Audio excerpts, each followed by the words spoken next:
कहते हैं कि वक्त और तकदीर कब क्या मोड़ ले, यह इंसान की समझ से परे है। शाही महलों की ऊंची दीवारें सच्चाई को छुपा तो सकती हैं, लेकिन मिटा नहीं सकती।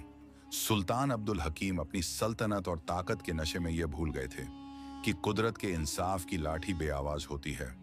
आज वही कुदरत उन्हें अपने शहजादे फरीद और वजीर कासिम के साथ दमिश्क के पास एक वीरान जंगल में खींच लाई थी, जहां बरसों पुराने राज दफन थे।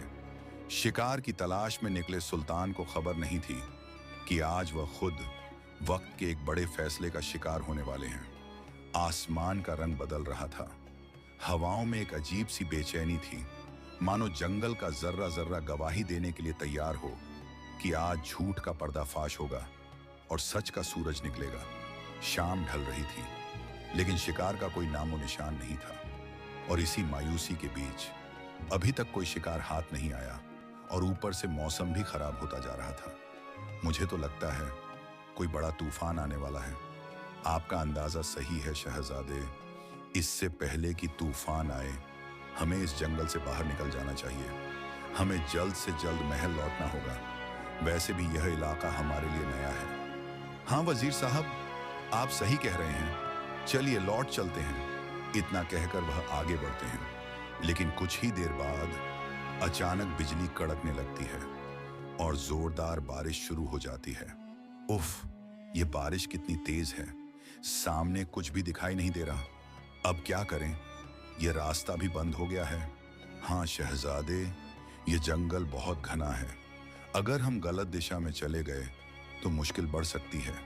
हमें कोई सुरक्षित जगह ढूंढनी होगी जहां हम इस तूफान से बच सकें। शहजादे, मेरा ख्याल है हमें यहीं किसी पेड़ के नीचे रुक जाना चाहिए। हाँ वजीर साहब, चलिए उस बड़े दरख्त के नीचे रुकते हैं।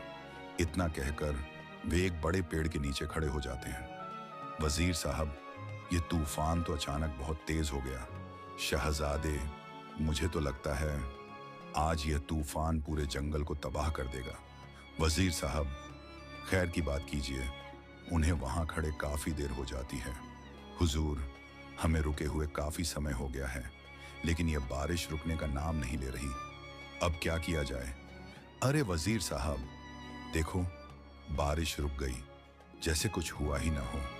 हाँ हुजूर, बारिश तो थम गई, लेकिन अब इतनी रात गए, हम जाएं कहाँ? यहाँ रुकना भी ठीक नहीं। अगर कोई जंगली जानवर आ गया तो हम मुसीबत में पड़ जाएंगे। ओहो वजीर साहब, आप तो बहुत डरते हैं।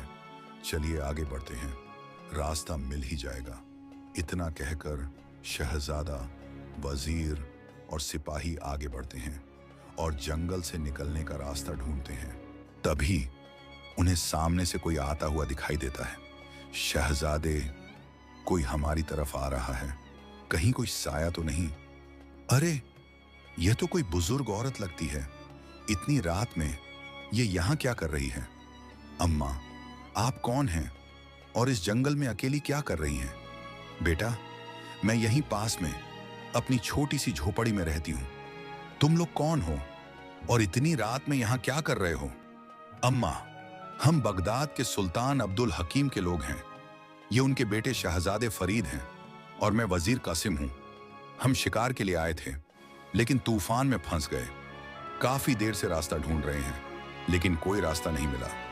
ओह, तो तुम लोग यहाँ से निकलना चाहते हो? हाँ अम्मा, क्या आप हमें रास्ता दिखा सकती हैं? बेटा, रात बहुत हो चुकी है।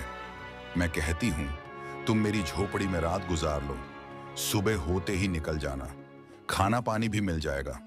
हाँ शहजादे, ये ठीक कह रही हैं। अगर मौसम फिर बिगड़ गया तो मुश्किल हो जाएगी। हमें यहीं रुक जाना चाहिए। क्या सोच रहे हो बेटा? नहीं अम्मा, कुछ नहीं। वजीर साहब, क्या कहते हैं? शहजादे, मेरा भी यही ख्याल है। हम आज की रात यहीं गुजार लेते हैं। तो ठीक है, चलिए अम्मा के साथ। इतना कहकर वे तीनों उस बुजुर्ग औरत की झोपड़ी में चले जाते हैं। बादशाह हो या गरीब, ये घर सबके लिए खुला है। यह अल्लाह का करम है कि हमें पनाह मिली। शहजादे, इस जंगल में रहना आसान नहीं। यहाँ कई राज छुपे हैं। अम्मा, क्या आप यहाँ अकेली रहती हैं?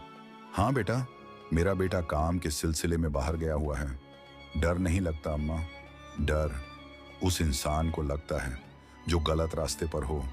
सच्चाई के साथ जीने वाला कभी नहीं डरता। तुम्हें भूख लगी होगी, मैं खाना बनाती हूँ।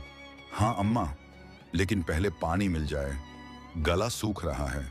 वह औरत पानी लाकर देती है। शहजादा पानी पीते ही अचानक लड़खड़ाने लगता है, चेहरा पीला पड़ जाता है और कुछ ही पल में जमीन पर गिर पड़ता है। शहजादे, शहजादे, क्या हुआ आपको? वजीर घबराकर चिल्लाता है। ए औरत, तूने क्या किया? तूने जहर दिया शहजादे को। नहीं बेटा, मैंने कुछ नहीं किया। यह पानी तो साफ था। झूठ मत बोल, तू ही जिम्मेदार है। तेरी झोपड़ी में आकर पानी पिया और मौत हो गई। तू ही कातिल है। वह औरत रोते हुए कहती है, मैंने कुछ नहीं किया। लेकिन वजीर उसकी एक नहीं सुनता। सुबह होते ही सुल्तान अब्दुल हकीम वहां पहुंचते हैं, जहां उनका बेटा बेजान पड़ा होता है। उनकी आंखों से आंसू बहते हैं। या अल्लाह, यह क्या हो गया मेरे बेटे को? किसने छीना मुझसे? वजीर कहता है, जहां पनाह, ये सब इस औरत का काम है। इसी ने जहर दिया। सुल्तान गुस्से में आ जाते हैं। बदबख्त, तूने मेरे बेटे को मार डाला। इसे गिरफ्तार करो और कैद में डाल दो। जब तक यह कबूल न करे, इसे सजा दी जाए। सिपाही उसे घसीट कर ले जाते हैं। वह चीखती है, लेकिन कोई नहीं सुनता। इधर उसका बेटा यूसुफ घर आता है और मां को न पाकर परेशान हो जाता है। पड़ोसी से पता चलता है कि उसे पकड़ लिया गया है। वह भागकर महल जाता है, लेकिन उसे रोक दिया जाता है। वह रोते हुए कहता है, मेरी मां बेगुनाह है, कोई मेरी बात नहीं सुनता। लेकिन सच ज्यादा देर तक छुप नहीं सकता, और यहीं से शुरू होती है एक ऐसी सच्चाई की तलाश जो पूरी सल्तनत को हिला देगी। यूसुफ महल के बाहर खड़ा था, आंखों में आंसू, दिल में आग और दिमाग में बस एक ही सवाल, आखिर उसकी मां के साथ यह जुल्म क्यों हुआ? पहरेदारों ने उसे धक्का देकर बाहर कर दिया, लेकिन वह हार मानने वालों में से नहीं था। वह वहीं पत्थर की सीढ़ियों पर बैठ गया और आसमान की तरफ देखकर बोला, या अल्लाह, अगर मेरी मां बेगुनाह है तो मुझे सच तक पहुंचने का रास्ता दिखा। रात गहरी होती जा रही थी। महल की रोशनियां भी धीरे धीरे कम हो रही थी। तभी एक बूढ़ा दरबान, जिसकी आंखों में अजीब सी नरमी थी, यूसुफ के पास आया और धीमी आवाज में बोला, बेटा, अगर सच जानना चाहते हो तो उस जगह पर जाओ जहां यह हादसा हुआ था। कई बार जवाब वहीं मिलते हैं जहां सवाल पैदा होते हैं। यूसुफ ने बिना देर किए फैसला कर लिया। वह उसी जंगल की तरफ निकल पड़ा। रात का सन्नाटा, ठंडी हवा और हर तरफ फैला हुआ अंधेरा, लेकिन उसके कदम नहीं रुके। कुछ ही देर में वह उसी झोपड़ी के पास पहुंच गया जहां से यह सब शुरू हुआ था।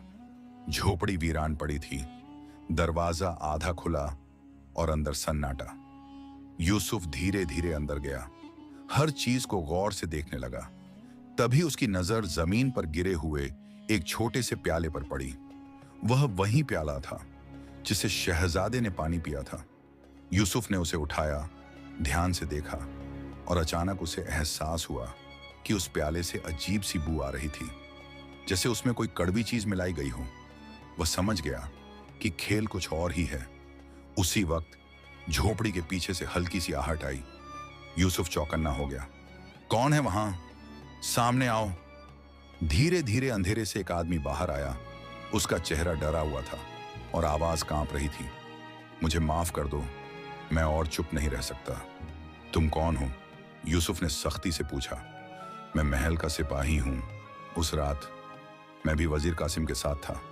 यूसुफ की सांसें तेज हो गईं। क्या मतलब?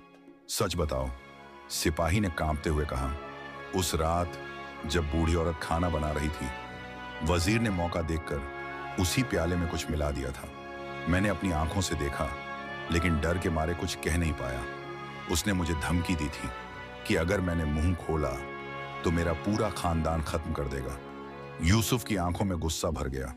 तो असली गुनहगार वही है, मेरी मां नहीं। सिपाही ने सिर झुका लिया। हाँ, लेकिन अब मैं और खामोश नहीं रह सकता। मैं तुम्हारे साथ चलूंगा और सुल्तान के सामने सब सच बता दूंगा। यूसुफ के दिल में उम्मीद की एक किरण जगी। अब सच छुप नहीं सकता था। वह सिपाही को साथ लेकर उसी वक्त महल की तरफ चल पड़ा। सुबह होते ही दरबार सजाया गया। सुल्तान अपने सिंहासन पर बैठे थे, चेहरा गम और गुस्से से भरा हुआ। तभी दरवाजे खुलते हैं और यूसुफ अंदर दाखिल होता है।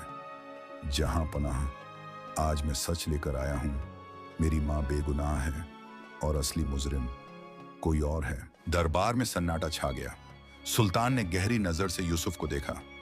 अगर तुम्हारे पास कोई सबूत है तो पेश करो। यूसुफ ने इशारा किया और सिपाही आगे बढ़ा। कांपती हुई आवाज में उसने सब कुछ बयान कर दिया। कैसे वजीर ने जहर मिलाया और कैसे उसने सब अपनी आंखों से देखा। यह सुनते ही दरबार में हलचल मच गई। सबकी नजरें वजीर कासिम की तरफ मुड़ गईं। उसका चेहरा पीला पड़ चुका था। कासिम, ये सब क्या है? सुल्तान की आवाज गूंज उठी। अब सच बताओ। वजीर कुछ पल खामोश रहा, फिर धीरे धीरे बोला, हाँ जहां अपना, ये सच है। मैंने ही यह सब किया क्योंकि मैं इस सल्तनत पर हुकूमत करना चाहता था। सुल्तान की आंखों में आग भर गई। गद्दार, तुमने मेरे भरोसे को तोड़ा, मेरे बेटे को मारा और एक बेगुनाह पर इल्जाम लगाया। सिपाहियों, इसे गिरफ्तार करो और कड़ी से कड़ी सजा दी जाए। उसी वक्त यूसुफ की मां को कैद से बाहर लाया गया। वह कमजोर थी, लेकिन उसकी आंखों में सुकून था क्योंकि सच सामने आ चुका था। यूसुफ दौड़कर अपनी मां से लिपट गया। अम्मा, आप बेगुनाह थीं। मैंने कहा था ना, सच जरूर सामने आएगा। लेकिन कहानी यहीं खत्म नहीं होती, क्योंकि अभी एक और राज बाकी था। एक ऐसा सच जो सुल्तान की जिंदगी हमेशा के लिए बदलने वाला था। दरबार के हर कोने में यह मंजर देखकर लोगों की आंखें नम हो गईं। सुल्तान ने ऊंची आवाज में ऐलान किया, आज से यूसुफ ही मेरा असली बेटा है और यही इस सल्तनत का वारिस होगा। और इस बहादुर औरत को, जिसने मेरे बेटे की परवरिश की, मैं शाही इज्जत और हिफाजत देता हूं। अब यह महल में रहेगी और इसे मां का दर्जा दिया जाएगा। दरबार तालियों और दुआओं से गूंज उठा। कुछ दिन बाद पूरे बगदाद में जश्न मनाया गया। लेकिन इस बार यह जश्न ताकत का नहीं, बल्कि इंसाफ और सच्चाई की जीत का था। सुल्तान अब बदल चुके थे। अब उनके फैसलों में घमंड नहीं, बल्कि इंसाफ झलकता था। और यूसुफ, जिसने एक गरीब लड़के से सफर शुरू किया था, अब एक ऐसा शहजादा बन चुका था जो सच्चाई, सब्र और इंसाफ की मिसाल था। क्योंकि आखिर में सच चाहे कितना भी छुपाया जाए, एक दिन वह सामने आ ही जाता है। और जब आता है तो सिर्फ चेहरे नहीं, बल्कि तकदीरें भी बदल देता है।